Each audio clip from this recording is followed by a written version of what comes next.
Ladies and gentlemen, boys and girls, welcome back. Glad you made it. It's another social production. We're doing it on January the 8th, 2025. Buckle up, buckle down, wherever you can find these videos, whether it's on Instagram, follow me there, subscribe on the YouTube channel. If you'd like to get the full-length videos, check out patreon.com/robstatue if you'd like to physically, financially support the show. If you've been with me from the get-go, sending all the love right back to you wherever you're tuning in from. If it's your first time, go ahead and start today. If you've been with me from the get-go, then keep on. Thank you for all the love and support and enjoying the journey. And I'm grateful to be a part of your journeys too, of course. Absolutely, we're all in it together. That's what they say, baby. So wherever you're tuning in from, whether it's Canada, down south, United States, further down south, Mexico, over there in South America, over there in Africa, Asia, Europe, all the places, the Antarcticas, the Arctic, Caribbean islands, Jamaica, Nigeria, over there in Portugal, over there in all the Koreas, all the stands, you get it, wherever you were tuning in from. We're all floating on a little teeny tiny blue marble. It's fascinating. Beautiful, wonderful. It's that time of year. And welcome to the most, the highest sexually charged podcast on planet Earth. Nay, not just planet Earth, the entire galaxy. Nay, not just this galaxy. All in and around all of it. You can cut the sexual tension you're gonna need the jaws of life to cut the sexual tension in this podcast /show/ who knows what it is. But we're in it together. So thank you again. Let's get into it. Let's have some fun. It is Wednesday, halfway through the week. The tits on the bus go up and down, up and down, up and down. The tits on the bus go up and down. Ladies and gents. Masturbation Man. Masturbation Man. I'm talking, there's a new, whether you want, I don't know if you want to call him a superhero. I don't want to put a label on it, but there is one man when every other superhero failed to step up when it was necessary for them to step up. Masturbation Man stepped up, fighting crime with jizz, with every stroke of the cock, fighting crime in every back alley, underneath every bridge. Over there in a cave when you're hiking, fighting crime. Why not? In the middle of the desert. Fighting crime and local, strip malls. Fighting crime and local gas station. Masturbation Man. How can masturbation fight crime? I'll say this, or anything for that matter. A lot of times people are like, oh, do I take my, if I seize crime, do I call the authorities? Do I get involved? Do I do something? No.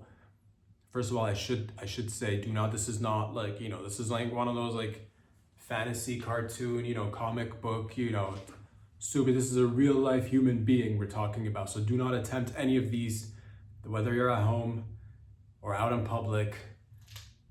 Leave it to the professionals. Masturbation Man can actually stop, there's a thing. If you shoot bullets, out of your gun, Masturbation Man will jizz in the air and stop the bullets with his viscous jizz. Masturbation Man.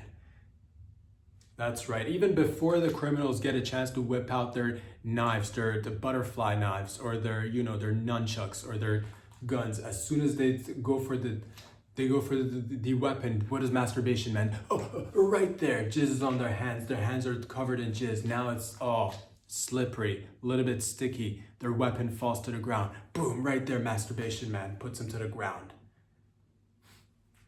You could actually say, oh, is this, is there a calling card? Is there a sign that we could put up in the air? Just a cock with jizz coming out of it. You could put an emoji of that up in the sky using lasers, of course, and Masturbation Man will come to the rescue. Or are you at a bank? Are you an elderly lady waiting to go get a little bit of cash so you can, do your monthly grocery store shopping, or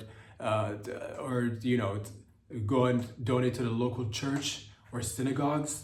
Guess what? A bunch of hoodlums have just walked into your bank and the security guard is overweight. Oh, the security guard is actually taking a huge dump. He's taking a 2-feeder. That's the longest. It's the longest doo-doo anybody could ever take, and that security guard is taking it. Guess what? There's no one to rely on except Masturbation Man, right there. Oh, sir, are you trying to rob this bank? It's not on my watch. Jizz right there, all over, and he's covered, and he can't move. Very similar to, I'll say this, very similar to the spider web, but much more efficient. It does not come off with just regular water. If you try to get rid of this with just water, it'll just make a huge mess. Oh, and by that time, Masturbation Man is gone, and the local authorities can get back to the scene of the crime and help the regular citizens, the everyday good folks of the city to get along with their business and daily activities. Masturbation Man, once again, saving lives. Nay, not just just humanity altogether. That's the thing too. If you want to, like, you're like, oh, how do we catch Masturbation Man? You cannot.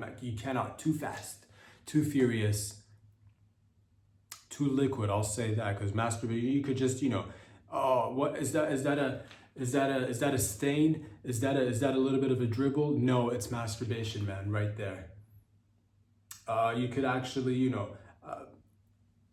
what Masturbation Man does is, like, you see the crime before it even happens. You would actually make a little puddle with your jizz, as Masturbation Man does, and the criminals will just step on it and slip and fall and just drop everything, their weapons. They'll lose consciousness. They will lose track of what they were doing. What am I even doing with my life, they'll say. Masturbation Man, once again, fighting crime in every nook and cranny of this city, and your city too, of course. Masturbation Man.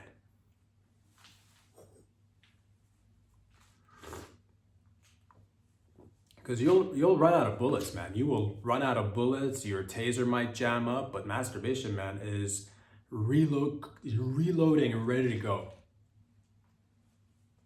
No limits to the bullets. No limits to the amount of jizz that Masturbation Man can whip out of his cock. Oh, I wonder if I brought enough ammo. There's a shoot. I wonder if I have enough ammo. That you'll never hear Masturbation Man saying anything like that. Just ready, rock hard, ready to go, fight crime. Just with his cock and his fists.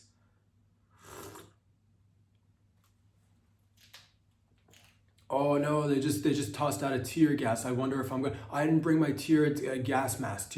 Oh, what am I gonna do? I don't have a gas mask. Masturbation Man doesn't have to worry about that. You work up a little bit of jizz, put it over your face and mouth and cover it. Then boom, there you go. Protective layer covered in jizz. Masturbation Man gets through any hurdle. Oh no, there's a car of bad guys there's a car filled with bad guys chasing us. I wish I had some sort of spike mechanism, spikes that I could, like, throw out of my car. I don't have that because it's just a regular car. I wish I could pop their tires. Oh, I guess I can't. Because I don't have that kind of stuff. You'll say I'm not a movie secret agent man with, spikes out of his car that just puncture the bad guys' tires. I'm not that guy. Masturbation Man wouldn't have to say anything like that to himself. Masturbation Man will just, a little bit of jerky, a little bit of jizzy, toss it out the window. Bad guys' cars are slipping and sliding all over the place, goes into a trash can, explodes right there at the scene of the crime. Masturbation Man once again to the rescue.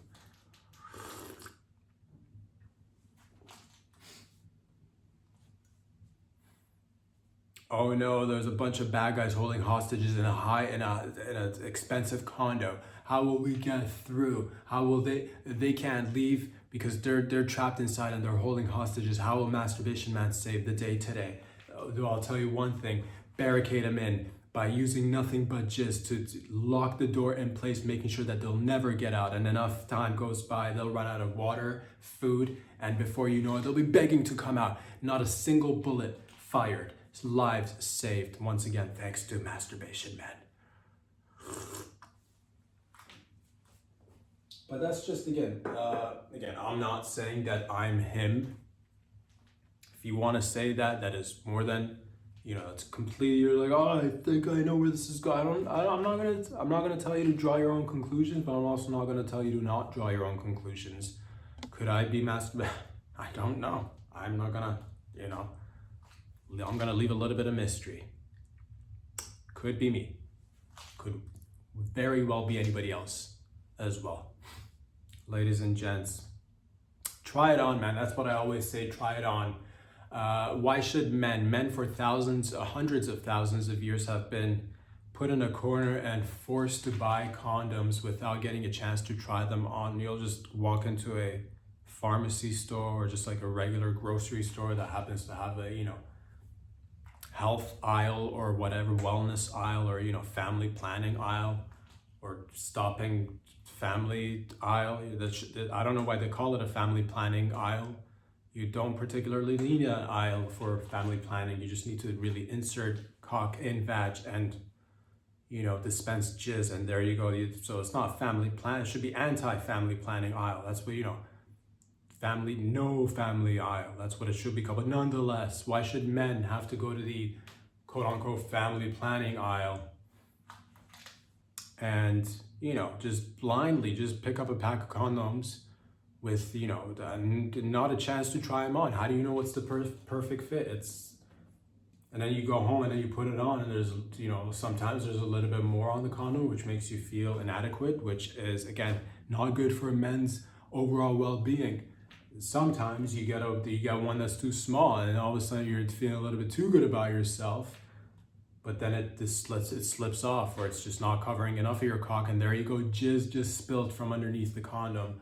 And why? Why do we do for hundreds of thousands of years? Why must we behave like it's, like it's the Middle Ages? Like, haven't we come far enough to have the chance to give our men's, half the population that is, the opportunity to try on their condoms at the pharmacy store or their grocery store or health department store, whichever store really happens to have condoms for you. Try them on before you buy them. Why should you, it's crazy that you have to make 24. I gotta blindly just, get myself in some sort of, agreement or a contract that now I'm obliged to, deal with for 24 I don't even know if it fits, bro. How is that even fair? You pay good money for it. I want the perfect size condom, and that's not going to happen unless we give our men's a chance to try on their condom. So I'm just, I'm advocating for the ones without the voices. I'm just saying it. Sometimes it's easy I could easily live my life, not get involved. I could say, you know what, not my problem, because I'm fine. I got the, the one size fits all cock. So I'm fine. If it's not bothering me, I shouldn't have to. But I say no. I'm not gonna just stand by and just be another bystander. I'm not gonna just let my fellow, and this doesn't just impact men. If the men's are hurting, then the women's that they're involved with, whether they're, whether they're their sisters, their mothers, well, like, not those particular examples, like sexually, but like those guys too are then involved with other men's. Poor example. What about the men's with the girlfriends and the wives? If they're being event, those wives happen to be somebody's sister or daughter or, or aunt or cousin. I'm just saying, this isn't just a man issue. Again, I could have stayed silent, but that's, when I see a challenge, I say, bring it. So yeah, I suggest that we give our men the opportunity, just open up the pack, just slip one on quick, just slip one on, just quickly, just to see if it fits properly. It's not fair. You're spending all this money and who knows if it's the right color. What if you want the matching skin tone? What if you're like, oh, it's translucent, it's just see-through? What if you want, what if, shouldn't there be condoms that actually have the same skin tone as you? What are we doing here? Everybody gets a clear coat, but it still looks like a condom. What if you had one that matched your skin tone exactly, so that because a lot of it is mental too. A lot of people will just forgo the whole protective measure because of the way it looks, and it kind of like throws them off, and it just takes away from the experience. A lot of people will just say, you know what, no condom, I don't like the way this feels. What if it looked so real, like your own skin tone, so that it actually tricked you into thinking it's just a part of your body? Your lady will be like, oh, it feels like it feels like you're not even wearing a condom, because it matches your skin tone, and it's your perfect size. So please, let us get together and make the difference today, one teeny tiny step at a time. And if not at the grocery store or at the pharmacy store, then I recommend what don't we just create a store, a condom store for men's? The ladies have the lingerie stores where they go and try on different lingerie, try on different bras, try on different panties, and that's where you want them to do that. You don't want your lady to walk in the bedroom, spent a good amount of money on it, and it's like 2 sizes too big or 2 sizes too small. She looks ridiculous, and now you guys are not having sex because you're both standing there laughing at her. You're laughing at her, she's laughing at herself. Tears are coming out. Relationship still rock solid, but you're not getting any tonight just because underwear way off. How many times have that, and that used to be the case 50 years ago, 70 years ago? That used to be, until we came up with lingerie stores for ladies, and that's where they get to try on different panties and different bras, which is crazy when you think about it, because like if you go in there and there's like, you know, 5 other or 10, 20 other ladies who've tried on the pair of G-strings that now you're trying on to buy, you are getting other ladies, you know, vaginal discharge all over your vagina, which is probably why they tell you to wash it before you know, start. Like if you want to start wearing it right out of the store, probably not recommend it.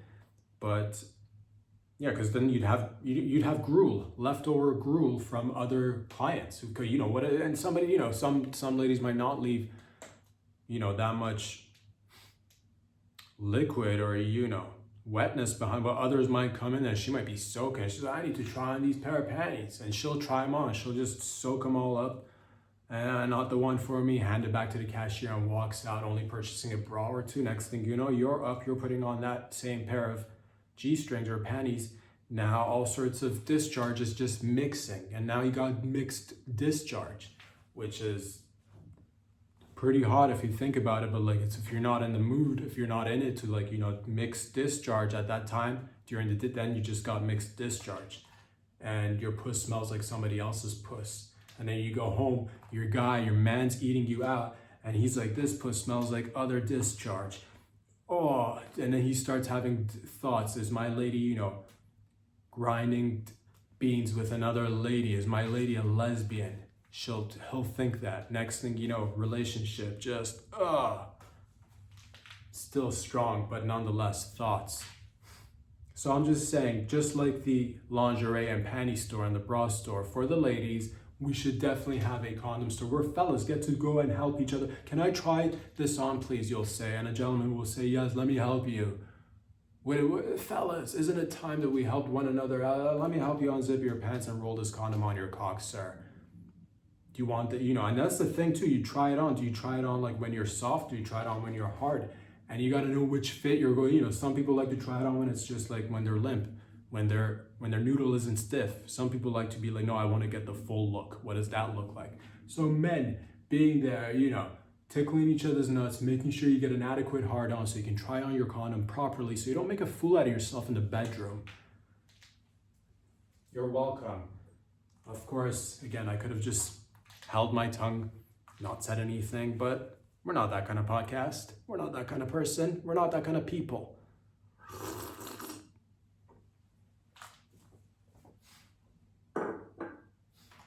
When we see something, we say something, and then some. Ladies and gents, many of you, of course, are thinking, wondering to yourself, how could I go on living my life? How do I piss on myself and other people? It's a great question. I'm glad you asked. Thank you for bringing it up. It's on everybody's minds these days, of course. How to piss on yourself and or others. Well, let's begin by unpacking this situation together, shall we? Let us get into it and just break it apart. First, what does it mean to piss on yourself before we start pissing on other people? What does it mean? Most often people will get rid of their urine in the toilet bowl. Classic. Getting rid of the old urine in the toilet bowl. Of course, we've been there, done that. But when could you actually go ahead and piss on yourself? When is it appropriate? The most logical place for you to piss on yourself is, of course, the shower. That's the, everybody's like, I got the shower, dibs on the shower. I'm going to piss on my own feet, or at least, you know, get a little bit on my thighs or whatever. How do you piss on yourself? The shower is the obvious answer, but are there any other places or times where you could actually piss on yourself? I'll say this, and or other people. You are, let's say, you know, you're walking down the street. It is raining, it is snowing, it is a lot of precipitation, it's wet outside, there's a lot of slush. I could imagine that right now happening here in the Greater Toronto area, of course. It's winter time today, minus 18 with the wind chill or whatnot. It's pretty cold, and it rains and it snows. So if it rains or snows and everywhere is filled with slush and wetness, if you go out and piss yourself, no one's the wiser, no one's judging you. Even if they were to find out, are they in the right place to be judging you? I don't think so. So there you go. There's one occasion where if it's raining or if it's snowing outside, you could actually go ahead and piss yourself and enjoy the warmth of your urine for a few seconds before it becomes room temperature and of course gets colder afterwards. But that's not our concern here. When else can you piss yourself? If you are sitting down and you happen to have, if you are sitting down eating dinner and you get the sudden urge to piss yourself, most people would get up and go to the bathroom, but I say nay. Go ahead and just piss yourself right there through the pants on your chair. Just piss yourself right there. Boom, right there. You just pissed yourself. Another occasion, you could just be like, oh, I'm gonna go to the gym and work out. What a fantastic idea. I'm gonna wear my, tights. I'm gonna wear my shorts, and I'm gonna just go ahead and squat a lot of, weight. I'll put like, 10 45s on each side. I will put a couple of handicapped people on the bar as well, just to show them, oh, you can't do this. Not even in your wildest dream, you wouldn't be able to do this ever. And I'll just, but that's at least you're getting them involved in the working out aspect. But nonetheless, as you squat down and you're about to come up, go ahead and piss yourself. No one will say anything, because you just try to go ahead and squat like 10 45s on each side with a couple of crippled people on the bar. Nobody's gonna be like, oh, that guy just pissed himself, or that lady just pissed himself. It's completely accepted because you're doing something exceptional. So no one's gonna ask you, why did you just piss yourself, Johnny? It's Dave, why did you go out and piss yourself? I was squatting 20 plates with a couple of crippled people on the bar. Were you blind? And they'll say, I'm so sorry, I didn't recognize you were squatting so much. Of course, do you have any more urine left? Do you want to continue pissing? No, I'm all done pissing right now, thank you. When else can you piss yourself? If you are skydiving, and if it's your first few times and you're going with an instructor and you're strapped to their back, I'm actually not quite sure if they strap you to their back or they strap you to, who's in the front, who's in the back? The instructor should be in the back because he's in charge. You want to be cocooned, you want to be hugged you want to be like, it's like a father, son, mother, daughter situation. You're like the baby. You don't know what you're doing. You're being strapped to them. They're at the back. That makes sense. They're at the back. They see everything, including you. That makes sense. And if you happen to be an instructor, you could, but then you do want to be in the forefront. You do want to be in the front also. You don't want to. Maybe it's safer to strap the people to your back because you don't want them to be the first thing facing the earth, because maybe that, like, they'll see that. Maybe you want to show them the back of your head first and then the earth, because what if they just see earth and they lose the sight that you're actually attached to them in the back, and they start freaking out, and now you're tossing and turning too much, you're wiggling around, man, you're gonna get us killed. They'll do that. So it does make sense to strap them in the front too. Strap them to the side. Why don't we just make things, all equal? Yeah, I don't get the whole front back thing. If the instructor straps you to the front and your chute doesn't open up and you land, you'll land with you there first and you'll die. Well, that's not good. So it's probably safer if they strapped you to the back. But then there's the argument for, well, you're just doing this as like a one-time thing, or like as a dare or whatever, and that's their job. So perhaps if you're just rolling the dice and the chutes aren't gonna open up randomly, maybe then you should be strapped to the front so you do die, so they survive, because they gotta show up to their job, man. That's their job. You don't even take this seriously, do you? So they gotta survive.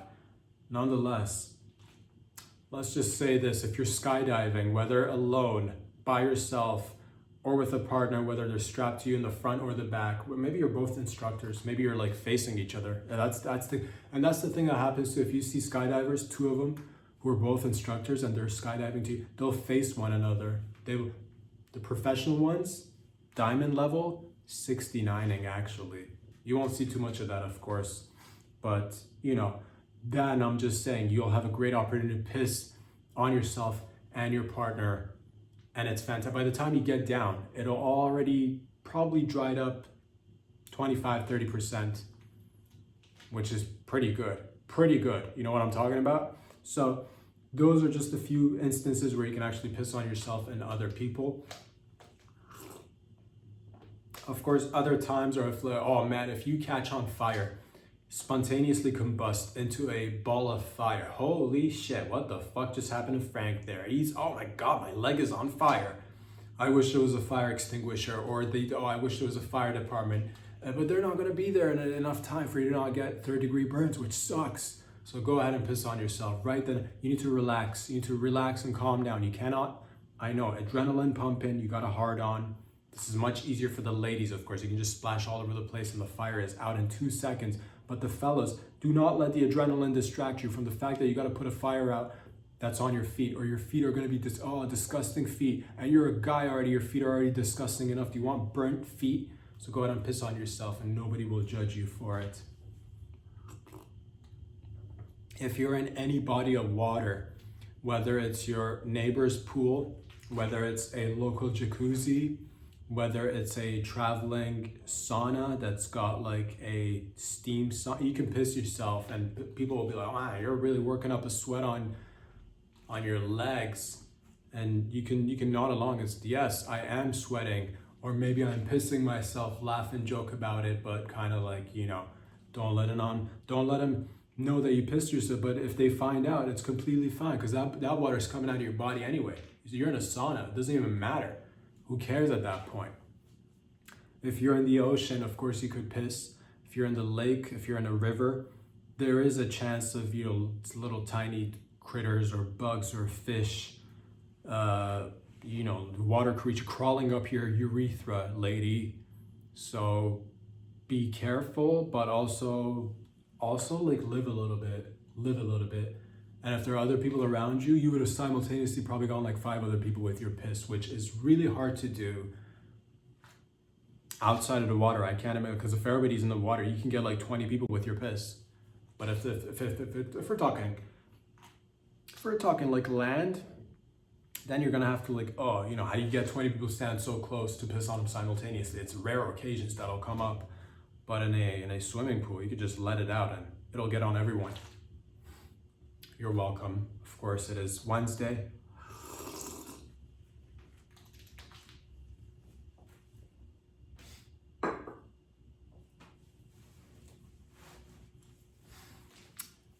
Why do humans throw up by themselves? When are we gonna say that, it's because it's happened to you, it's happened to people it's your loved ones, your friends, cousins, relatives, people you may have seen, hung out with, chilled with at a concert, at a pub, somebody's house party, it doesn't matter. At one point or another, somebody might get sick and throw up. And if you've noticed, if you've paid attention, if you're like me, you've paid attention, you're like, man, why must Sally throw up by herself? What a lonely experience. Isn't it time that we united and came together and threw up communally, or at least in larger groups? Maybe at least 2-3 people, maybe at least 5 people throwing up together, so that you're not alone out there, so that when you're neck deep in the toilet bowl, there's others right beside you also throwing up, and encouraging each other to throw up too. Because that's the thing. How do you know you're doing it right if you're just throwing up by yourself? How do you know? What is the proper amount of liquid and or half digested food that you're supposed to dispense out of your mouth hole? How do you know what's the right amount? A lot of times you can push yourself. You're like, I'm gonna throw up at least for 5 minutes. You might as well not throw up. You might as well not. But if you're with other people and they're bringing out the best out of you and they're saying, let's throw up and it's okay. You can start by throwing up for like 5 minutes. But what if you're with your buddies and you're like, let's start with 5 minutes. But next week when we get together for our communal throw up party, let's try to throw up for 7 minutes. And it's okay if you can't, do the whole full 7 minutes all at once. But next thing you'll come in 1 week, you'll do 6 minutes of throwing up. And you would have been able, and you had doubts in you're like, I couldn't have ever imagined throwing up for more than 5 minutes. But thanks to my homies, now I can throw up to 6 minutes. Next thing you know, a month goes by. Next thing you know, 6 months go, a whole year goes by. You can now throw up together with your family and friends and lovers for at least 45 minutes to an hour straight projectile vomiting. You would have never been able to achieve that had you just put yourself in one location, isolated, not being able to know what the possibilities are. Surround yourself with people who motivate you. and also push you. Oh, I can't throw up anymore. I don't feel too well. Come on, throw up a little bit more. People, when they throw up by themselves, they just get rid of bodily liquids and, again, half-digested food. Research and science has been proven, as it has shown us, that if you throw up in groups, after you get rid of bodily fluids and half-digested food, you can actually throw up a little bit of internal organs, and that can never be achieved just by one person going into the bathroom stall and saying, I'm gonna do this all on my own. Get in a group of at least 5, push each other, motivate you. Come on, Jim, come on, get rid of your lower intestine, get your small intestine, oh, do you even need that colon? Next thing you know, colon right there, dude, right there. And again, you never thought you could do this, but because of your support group, you can. So I say it's 2025, let's unite, the world, really. Let's all come together and imagine, just we set aside one day of the year where we say, you know what, the masses, the 99%, let us all get together and throw up, and we'll set a date and a time, whenever we got a little bit of downtime, maybe April, right before we get into like summer season and whatnot. Just April, pick a date, 15th at noon for 45 minutes. We're all gonna globally just throw up together. Think of the magnitude, the impact of that.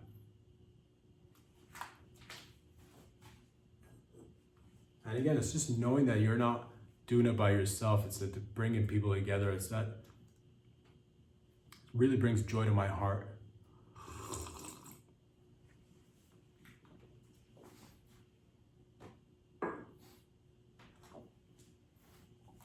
Louisiana bird flute, ladies and gentlemen, this one is a little bit. It's been reported that in Louisiana, there has been the first reported death of a person. I don't know if they're male or female, but they died of the bird flute. Apparently in Louisiana, birds are grabbing musical instruments. In this case, it happens to be the flute, and they are playing these flutes. These birds have somehow evolved extremely quickly and have navigated their way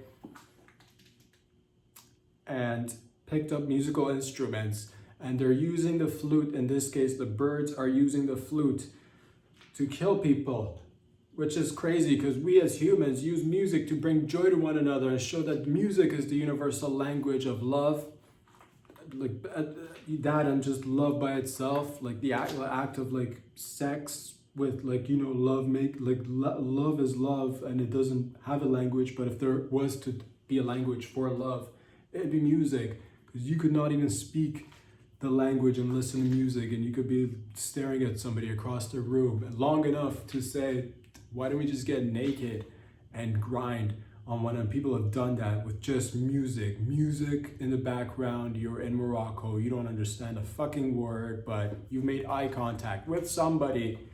An hour later, a few drinks in your body, and now you're making sweet, sweet love. Of course, all that could have happened without the music, because language of love doesn't really exist. It's mostly internal dialogue and making good eye contact. But sure, music helps. But nonetheless, that's to say that we as humans have picked music to show the best of ourselves to one another. But these birds are picking up musical instruments, and they're using the flute in this case to kill people, which is fucking crazy, man. Because why would you do that? We love music. It's really saddens me. Perhaps it's because they're taking revenge for all the years that we've been eating them. Well, you shouldn't have tasted so fucking delicious, birds. I don't know if it's a chicken. I don't know if it's a rooster. I don't know if it's some sort of, hawk or a crow. I honestly don't know, but the birds are picking the flute as the weapon of choice, and they're playing. I don't know if they get really close to you and just play in your living room for 24 hours until you go to fucking loco, mate, and then you lose it and you just run straight into a wall and drop dead. I don't know if they get really close to your eardrums and start playing the flute right beside your eardrum. Really, maybe they get an amplifier or a megaphone, and they play into that, and then you start bleeding from your eardrums. Next thing you know, 45 minutes, 2 hours goes by, you've bled so much from your ear because this tiny chicken has played the flute so close to your eardrum that It's caused you internal bleeding inside your brain, which is crazy. Why would they do this? These birds are, oh my God. But nonetheless, ladies and gentlemen, I don't know how we're gonna fight these birds. There are many of them, and I don't even know if the flute is where it's at. If they're stopping at the flute, I don't know if they're gonna be picking up any drums or, string instruments soon, and maybe mechanizing, just vibrations to get to us. But we are ready, birds.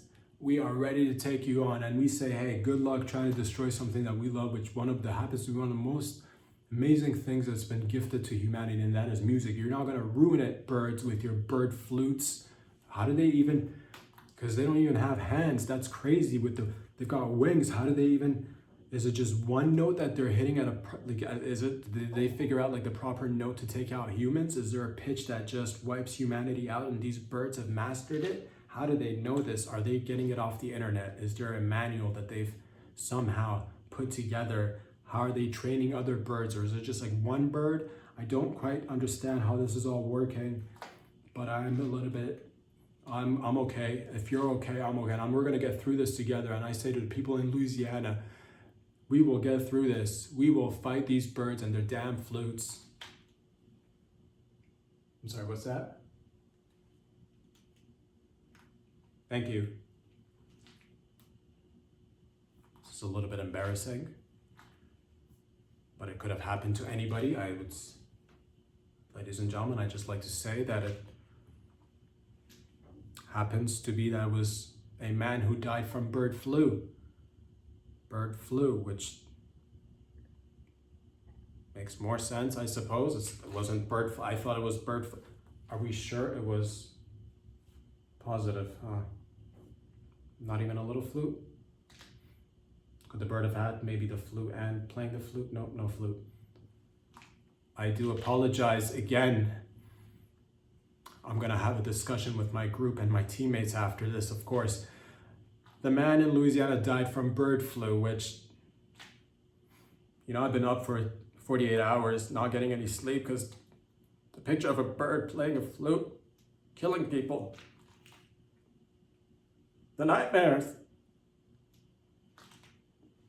I was so worried. I thought they were gonna take music away from us. I'm glad that it's not music or the flute. Not the biggest fan of the flute, but it's an okay instrument. But it was just like, maybe it starts with the flute, where could it go? My God, that was scary. Holy, it's just the bird flu. And it killed a man. Of course, that is tragic news, but it's not as scary as the bird flute. And man, again, I do apologize. People will be fired because of this faulty information here, a bird flute. I was traumatized, but I think we'll get through this. We will get through this, ladies and gentlemen.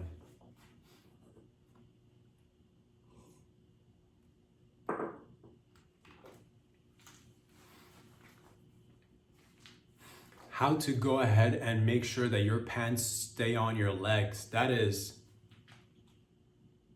one of the most important questions in all of humanity since the dawn of pants and humanity.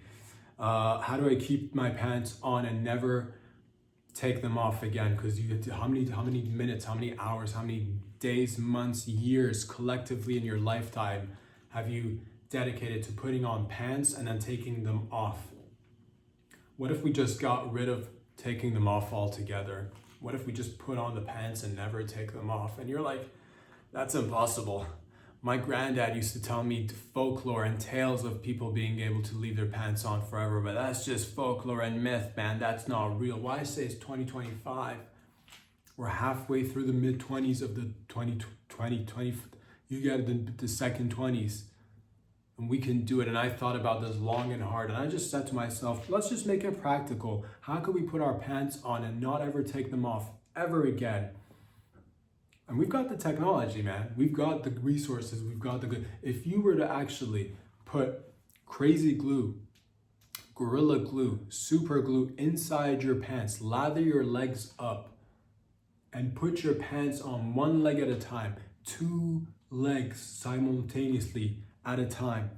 Just make sure there's enough super glue inside your pants. Your pants will never slip off ever again. ever. And you won't have to, oh, these jeans are so hard to get into and take off. Put them on, never worry about it again. Oh, I wonder if I'll ever, save enough time to spend with my children. You will have so much time on your hands because you put on your pants, and again, the amount of super glue needs to be ample enough so that it sticks for life. Probably a good idea if you maybe like cut out the crotchal areas, so they were like make like a zipper. The zipper is already going to be available to you, of course, so you don't need to worry about pissing. You could just piss anywhere. And we've discussed many ways where you can piss on yourself and other people too.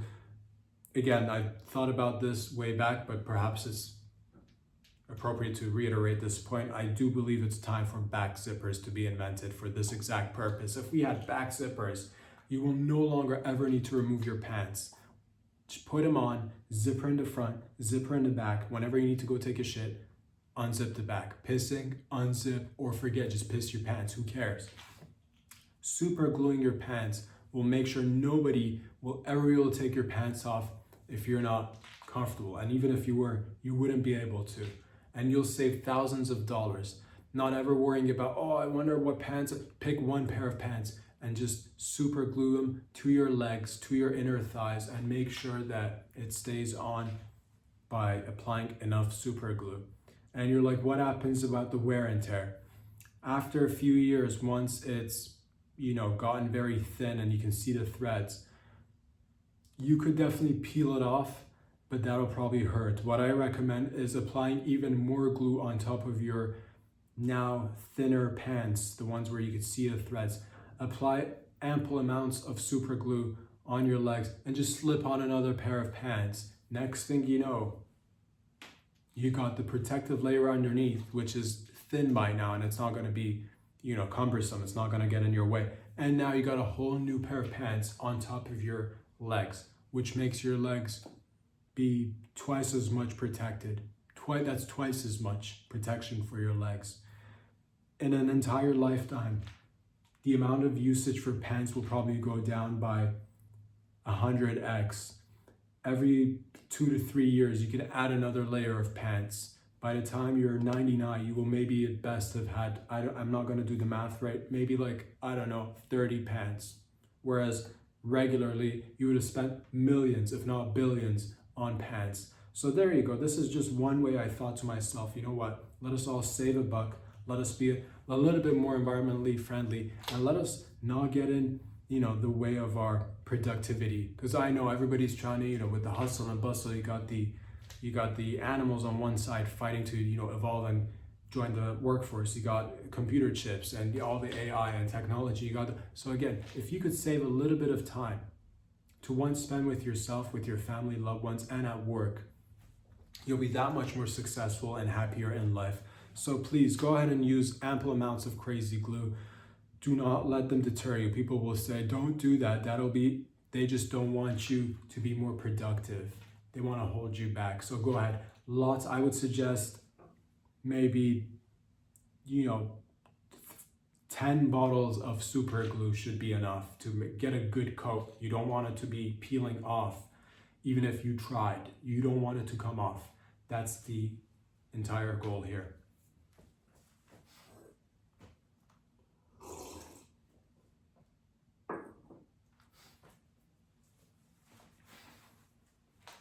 How do you know tits are ripe?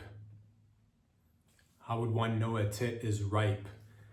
It's a valid question. It's a fair question, because that's the thing. You look at them, they're right there. There's 2 of them. But how do you know because that's the thing. A small thing like a melon, you'll see people at the grocery store, if it's a watermelon, you'll see people tapping a melon, feeling up a melon, squeezing a couple of melons. Honeydew there, watermelon there, you'll squeeze them, right? You'll tap them, you'll listen to them, you'll cradle them for a second, you'll kiss it, walk away, see if it responds or cries. You will, all sorts of things. You'll pet it a little bit, you'll pick one up, walk with it, come back, put it back, take another one, pick one, put it down, take a few steps, see if anybody else comes for that same one. And that way you might have some sort of confirmation that this one is a good one, it's ripe. And hopefully they'll put it down, and then you can go back and then pick it up. If they've already walked away with it, then you just lost a ripe melon. But that's just melons and fruit. That is just melons and or like an orange. You know, is this because you've had those instances where the oranges have been shipped and they've been frozen by the time they get to your home, and you're cutting through them and it's just like, oh, what is this cardboard I'm eating? How many times? And that's just fruits and produce. Well, what about tits? How do you know tits aren't frozen? How do you know a tit is fully as buoyant as the way it's advertised? How do you know it will float on water unless you test it?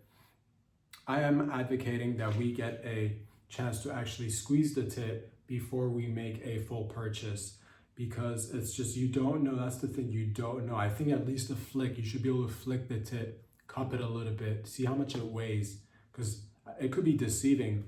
Some might look as if they're heavy, like you're all getting a lot of tit here. This one's a heavy tit. I'm so excited to take this home and just have it lay on top of me. But then you'll get home and it's just air. There's nothing in there.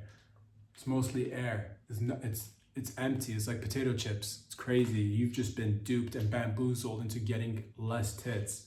Or you're like, you know what, I want a big tit, but I don't want it to weigh that much. And everybody's different. How would you know unless you actually squeeze and weigh it? Maybe there should be a scale. Just put a tit scale just to weigh it up. Because like, how do you know what is because every person, every man or woman out there, there's a perfect amount of weight that you can actually cup in the palm of your hands. And there's a mathematical equation that's specific to every individual. But people are just eyeballing this all willy-nilly, and I'm wondering why you pick up a tit and then leave it down after a little while. It's crazy. Measurement is key. We have science, we have the technology. I just think it's high time that we take a positive step forward and really tap the tit. Put your ear to the tit. I've not ever seen this in public, in private. I've never seen this. Listen to the tit. Flick it. Does it make a hollow sound? Is it full? Do you get some sort of treble in there? Is there bass in this tit? You know what? Does it float on water? Fine. But how does it react with oil? Some tits, you put the oil on top, it just sucks the oil all, and next thing you know, this tit is dehydrated. It's just sucking up all the oil. Never been moisturized, and it sucks. Because now you're gonna, I thought I'm gonna, do regular amounts of oil would have been sufficient, but now I'm gonna need to double my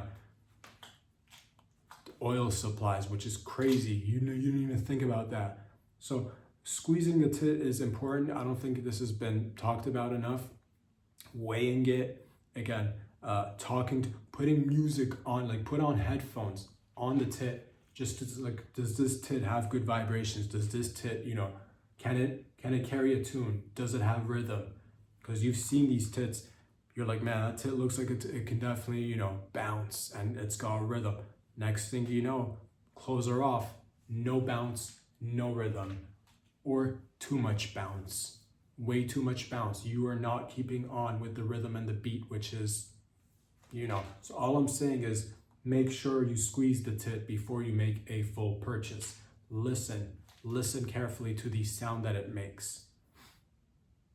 That's all I gotta say. But while we're on the subject of tits, I'm gonna actually say another thing, to be honest with you, because now we're here. Sure, there's two of them, perfectly fine. Regular size tits, one nipple per tit. That's classic tits. Of course, it's been how many years now? For hundreds of thousands of years, if not millions of years, just two tits, one nipple per tit. I want the men and women out there to say, hey, let's change things up a little bit. Let's squeeze the tits together and form one large tit with two nipples. You know what I'm talking about? Why are these tits that are so similar divided when they could be united instead? Bring the tits together. It's time that we unite the tits. One larger tit with two nipples. 2025, I want for the next 4 years, every man and woman that's dealing with tits, I want you to just, whenever you're in there, in the garage, on the staircase, wherever, in the lab, in the elevator, whenever you get a chance, if you see them separate, bring them closer together. It's just a matter of moving a little bit of fat from one side and moving a little bit of fat from the other side. Muscle and fat tissue. The skin is already there. The mold is fine. It's just placement. It seems that they've been separated for some odd reason. Whereas if you just squeeze it long enough, massage it little by little, bring it closer together, we'd get one larger tit, again, with two nipples.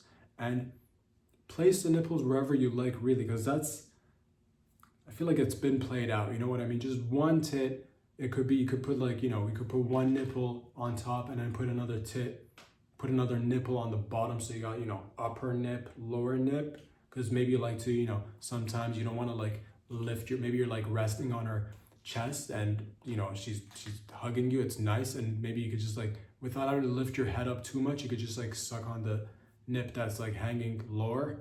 Or let's say you're on a ladder and you want to like suck on a little bit of nip, the one that's higher is available to you, so you can actually suck on the nip while you're on a ladder doing work, because again, it's higher up. I just don't want people to limit themselves and say, yes, there's a traditional way that it looks, and it's bring them closer together. And again, it would free up one of your hands. I'm just letting you, because that's the thing too. And to be honest, we always play with one anyway. We do sometimes play with two, but I'm saying if you just brought them together, you free up another hand, and now that way you could just play with one tit. The other hand could be cooking on the side. The other hand could be, doing construction. The other hand could be typing up an essay. It's, oh man, I hope the professor is going to get his essay whenever he asks for the essay. Fucking type the essay, one hand, tit in the other hand, and you're good to go. Whereas, before it would have been like, I guess I'm going to have to decide between finishing this essay for my professor or grabbing these multiple tits. Decisions, decisions, decisions, a fork in the road. But it's 2025. You don't actually have to do this to yourself. Simply squeeze them together and make your lives easier.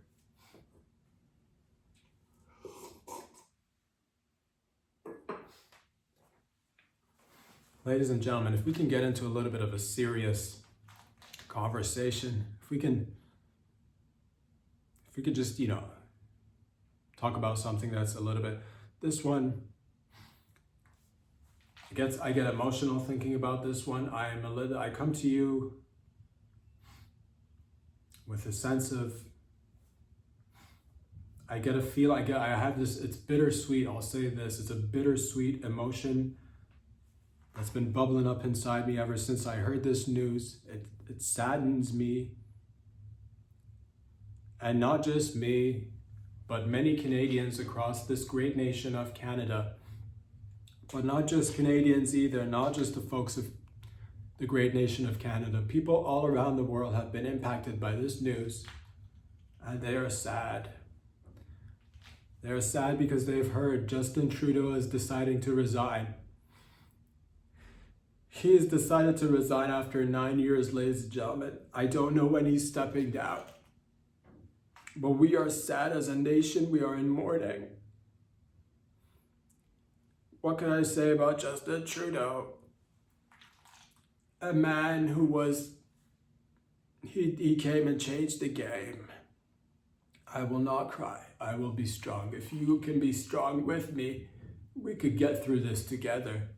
A man who stood up for most important things, and he stood up for climate and feminism. Those are his two biggest things. He single-handedly ruined many businesses. One man, how could one man ruin so many businesses? He's probably one of the worst prime ministers ever. One of the worst prime ministers ever. And he set the bar so low. He set the bar so low. He set the bar so low that it breaks all of our hearts, because we're never going to get another Justin Trudeau, quite possibly the worst prime minister that a nation can ask for. And we're counting down the days till he actually leaves, but we know this is a once in a century sort of prime minister or leader. The next time somebody can fuck up a whole country and make things extremely unaffordable for people, and ruin businesses and shut down free speech and take away people's rights to their bank accounts. Just the next time we're going to have something like this, probably going to be some sort of miracle. If we are, by some random luck of the draw, if the heavens are to bless us once again with maybe perhaps, I don't even think this is capable. I don't think any human is capable of achieving such lows. Maybe AI could potentially replace somebody and try to aim for some, bar that's even lower, but that's AI, so that's not here. That doesn't count. We're never gonna get another like Justin. Maybe we'll get lucky and have a monkey or a baboon who's riddled with rabies and a pinch of the AIDS and a low dose of Down syndrome. Maybe a baboon with Down syndrome, AIDS, and rabies can come in and achieve lower lows. But that's just wishful thinking. I know in my heart we will all miss him. Now he's free. He is free to roam the country with his millions and millions of dollars that he put in his pocket and his friends' pockets during the pandy schmandy from the pharmaceutical companies. He gets to roam around free. And I just say to you, my fellow Canadians and people of this planet, if you see a beautiful middle-aged man putting on blackface and making children smile all around the world, if you see him showing up and putting on blackface, do not say anything. Simply be happy for the fact that he once rose to the highest of highs and brought an entirely great nation down to a very low. We will rise once again, of course, but it was nice to know that we could go really low. It was nice to set a record in some sense, to go really, it's nice to do things really well or really poorly. And Justin did that. And I just wish that we could all maybe put on a little bit more blackface and, fill our own individual pockets while trampling on other humans. It's what he would have wanted. So my heart is heavy, but I know that we will get together and we will get through this together, ladies and gents. Be strong. I urge you to be strong. I wonder if we're ever going to get that baboon with the rabies and the AIDS. It's going to be a while. It'll be a while, ladies and gentlemen. But he has decided to resign. And that is, some say 9 years wasn't enough, to be honest with you. Some say 9 years wasn't enough.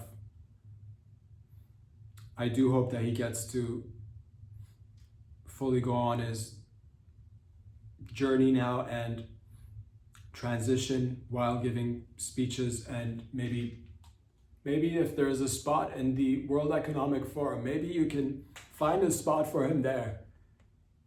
Such a good soldier for the globalist lizard people. If we could he did so well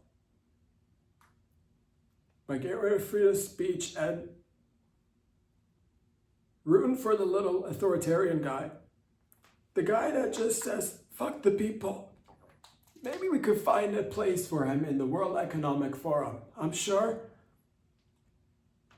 there is some sort of position waiting for leaders like him so that they can come in and really take more from the people.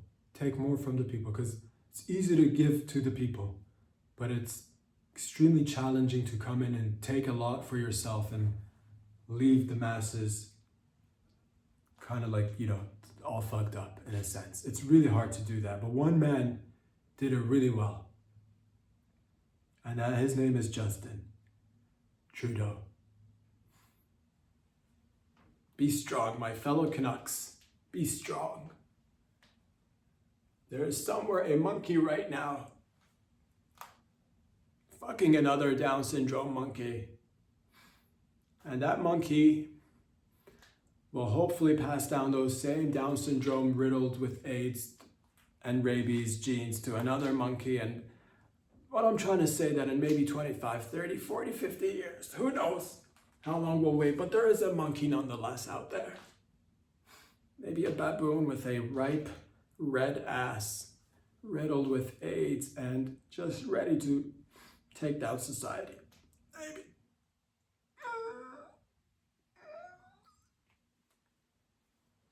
It's okay.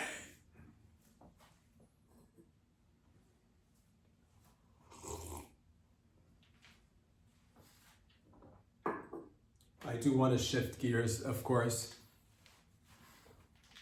The Golden Globes they happened. The Golden Globes. I believe the Golden Globes were created sometime in the 40s, I think. It's for people who love spheres, globes, balls, and gold, hence Golden Globes. It's a celebration of people, beautiful, talented people, wealthy, rich, beautiful people who have a affinity for, again, spheres, balls on metal stands, and gold. I just want to say that I won many a Globes myself. I attended the Golden Globes, not this one, another one very similar. And I just want to say, how did I win? I won the Globes for Best Supporting Female Actor. I will say this, I like to thank all the cast and the crew who let me be me, and I won the Best Female Supporting Actor. I couldn't have done this without you. I'd like to thank Emmanuel. I'd like to thank Lisa. I'd like to thank Jennifer. Esteban. I'd like to thank Andre. I couldn't have done this without you. You are the gas within my intestines that allows me to queef and uplift not just myself, but entire, groups of maybe 2 to 3 people around me. You make my artificial wings, because I'm a human, female human who doesn't have wings, but you make wings for me. And I fly with my artificial wings, and it freaks everybody out. But I thank you for the opportunity for bestowing me this chance to freak people out with creating wings for me. I, of course, don't have my wings with me right now, but whenever I do get a chance, I do whip them out. I'd like to thank my parents who were immigrants. They immigrated because they moved, because that's what immigrants do. And I'd like to thank their parents, who are my grandparents, because they too were immigrants and they moved too. I'm not gonna thank my grandparents' parents because I think they were stationary, they didn't move too much, I think, but their parents also immigrants who moved from one place to another. And I'd like to thank the parents, my great-great-grandparents, who also moved and were immigrants, and their parents before them who also moved because they were immigrants. I'm not going to stop there. Of course, I'd like to thank the parents, great-great-grandparents' parents who were also immigrants, which is making me think that, wow, humanity, or at least just my family, has been moving around for a long time. And I know my kids will probably maybe switch up a city or something, and their kids will probably move around too.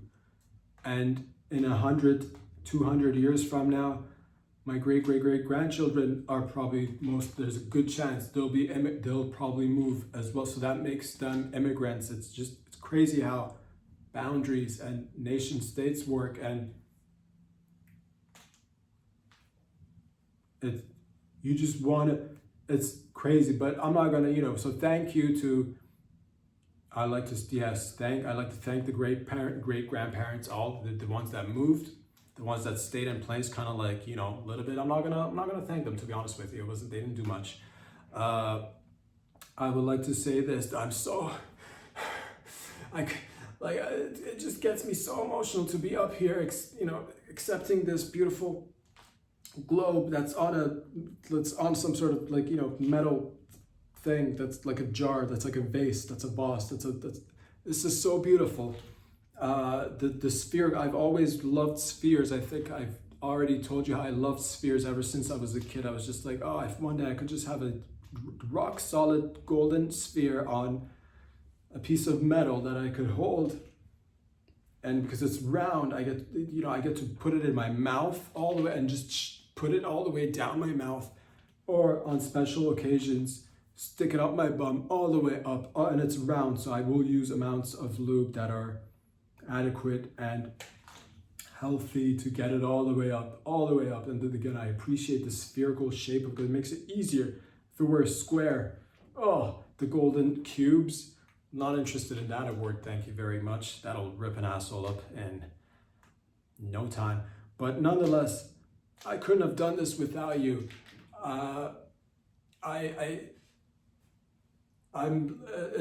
This is just all too much, but it's also not enough. I'm fighting, like many. I like to say, thank you, Gloria. I like to thank Stefania. I like to thank Billy. Oh, Billy, you're the heart of my farts. You make me crawl on my back in my sleep.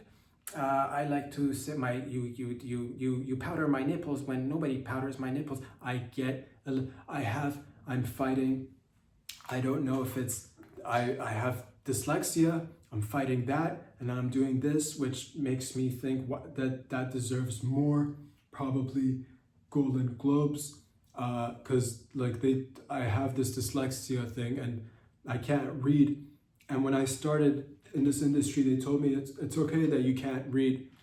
Most people, as long as you can talk, you don't actually need, nobody actually reads, and you don't even need to read.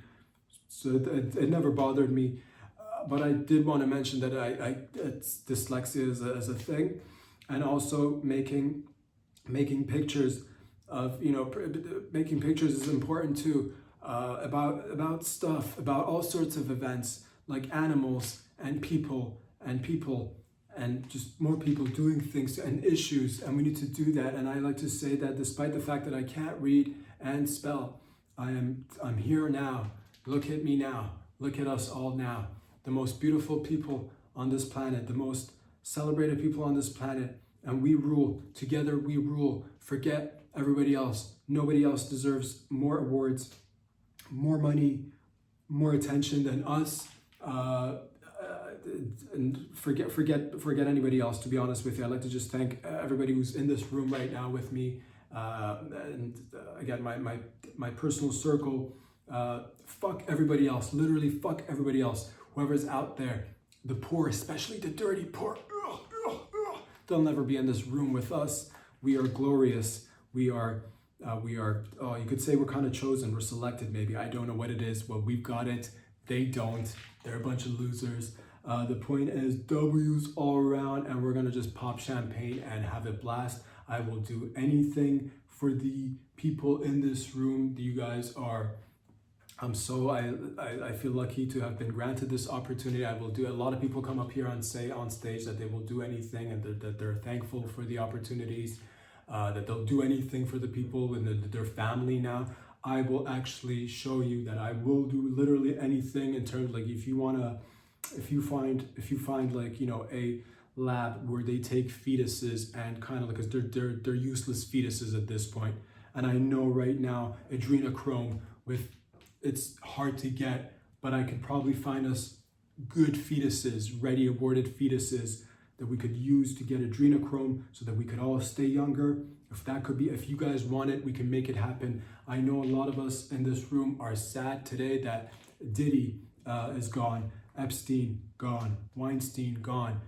Freak-offs, are they happening or are they not happening? A lot of people have been DMing me asking me if it's still happening or not. It is still low-key happening, but it's just for low-key happening. It'll just be for, you know, consensual adults for the time being. We need to lay low for a little bit, people. We need to lay low. Everybody smile and clap and pretend you're happy for one another, but deep down inside, we know that's one and only. And I'm just happy to be here. And again, so grateful for the opportunities. If we need to go anywhere and do anything, and I'm talking anything, I will certainly do it. I know others say that they will do it or they might do it, they'll consider it. I'm just letting you know, whatever. If you want me to like if you want, like, there's a few elderly people in your community that you have beef with, I will gladly just, you know, if I'm walking by, I will trip them if that's what you want. If that's what you want. I'm not going to do that on my own, but if that's what you want, I'm letting you know. If there's a person that's on a wheelchair and they're kind of like in your way, I will just, right there, dude. Downhill, no brakes. I will do that for the academy and the people in this room. And that's just basically, I just wanted to say that I get a little bit emotional during these award ceremonies.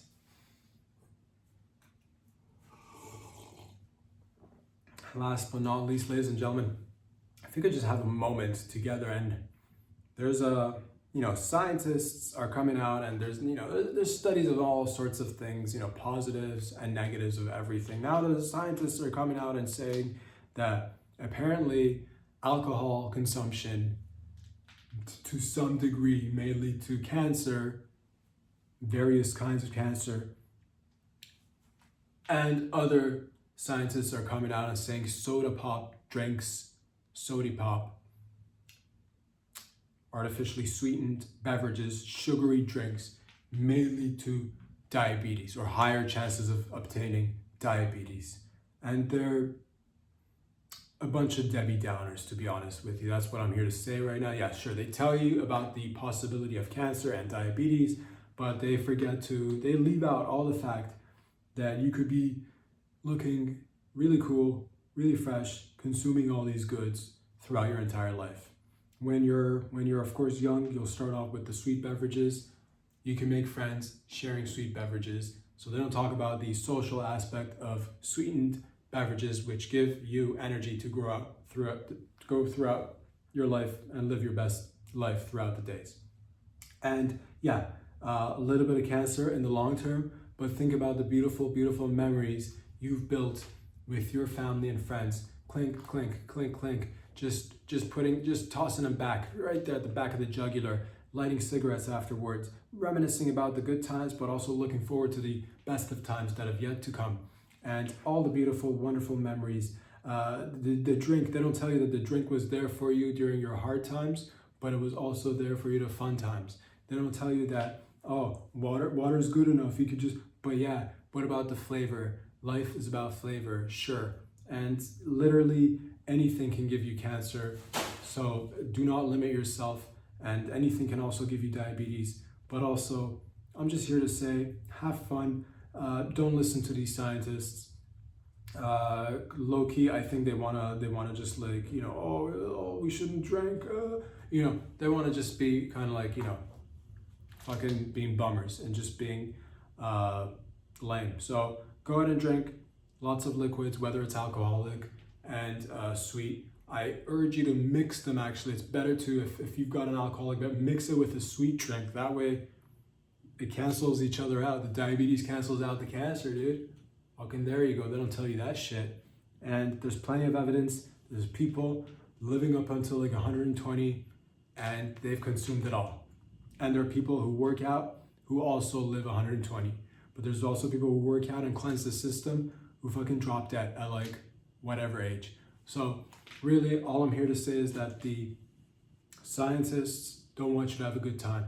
Get out there and have a good time. That's the entire message of today's show. We don't really have messages, but if we did have one today, it's to have a good time and enjoy. But if you don't want to enjoy, then don't fucking enjoy. But don't come crying when you don't consume the alcohol and the sweet drinks and then end up with some sort of disease at one point in your life. So just want to say that.